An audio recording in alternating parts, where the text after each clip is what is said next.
Okay, so we're on the choking hand side. Let's turn a little bit so they can see. We're on the choking hand side, okay? And I've tried to switch sides. Maybe he's doing a great job with his back mount. Maybe his hooks are super strong. Maybe he's using this top hook to, you know, step on my hip or hook behind my knee. And now I'm not going to be able to change sides. If he's hooking behind my knee, there's no way I change sides, okay? He's cutting me off on the side. He's doing a good job. So it's different. See how he's using his bottom hook to be all the way across my hips? Now this hook is free to start fighting either my hip from going this direction or taking this leg off of the ground with the hook behind my knee. And now it's gonna be so hard for me to go to the opposite side. So he's a savvy back mount player. I'm gonna now have to choose something else besides trying to switch sides to the other side. So this body mechanic though is gonna be the same as what we used to switch sides, but we're gonna attack a different escape. So I'm still C-grip monkey paw with my elbows pinched, and I'm still stretching out this choking hand so that it's a little bit further away from my neck. I still walk my pinky toe out straight away from me so I can get some leverage to this side. I still open up my elbow to this side.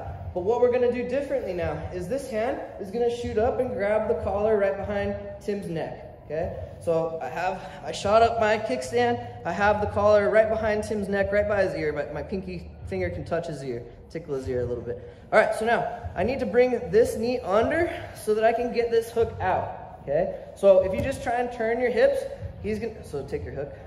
So if I just try and turn my hips, his hook gets in the way. So I sweep this leg low to the mat, and now I can step over his hook, okay? So I escaped his hook.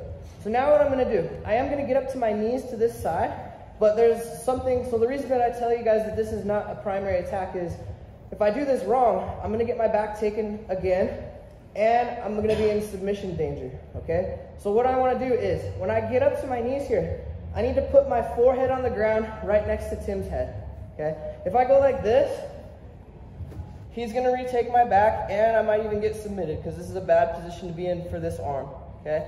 So what I wanna do, as I get up to my knees, I'm gonna put my forehead on the ground by Tim's head, okay? So now what I'm gonna do, this is the last important detail. Go ahead and let go of your seatbelt.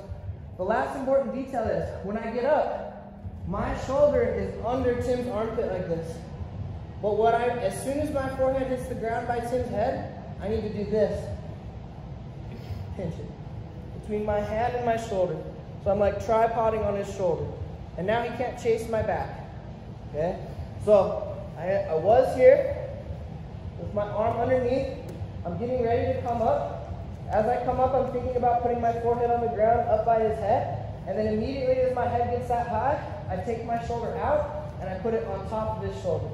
So I'm here, forehead on the ground, shoulder on top of his shoulder.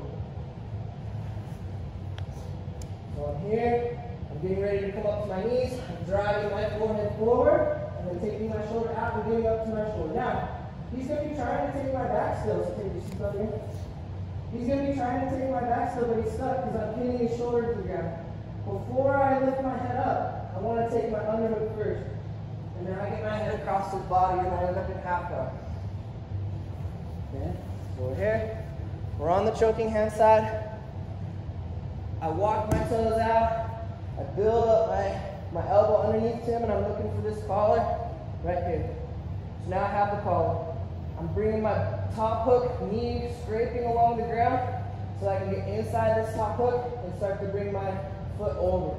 Now I'm going to thread the needle, but when I thread the needle, my forehead goes on the ground, right by Tim's head up here, and as soon as I get my head that high, I take my shoulder out, and I put it on top of his shoulder.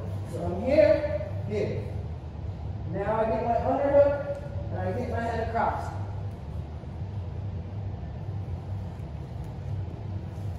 Make sense? Okay, let's do it.